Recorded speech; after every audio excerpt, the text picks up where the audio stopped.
بسم اللہ الرحمن الرحیم۔ روزے کی فضیلت۔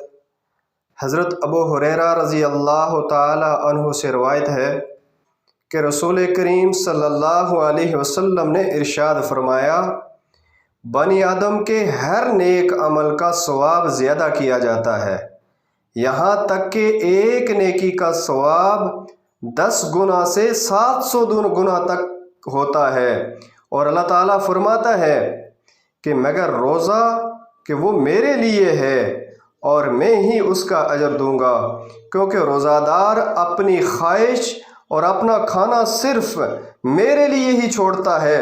روزہ دار کے لیے 2 خوشیاں ہیں، ایک خوشی تو روزہ کھولنے کے وقت اور دوسری خوشی ثواب ملنے کی وجہ سے اپنے رب سے ملاقات کے وقت۔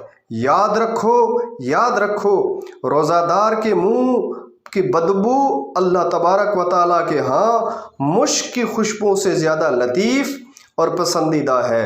روزہ ڈھال ہے، لہٰذا جب تم میں سے کوئی شخص روزہ دار ہو تو وہ نہ فحش باتیں کرے اور نہ بیہودگی کے ساتھ اپنی آواز بلند کرے، اور اگر کوئی نادان جاہل اسے برا کہے یا اس سے لڑنے جھگڑنے کا ارادہ کرے تو اسے چاہیے کہ وہ یہ کہہ دے کہ میں روزہ دار ہوں۔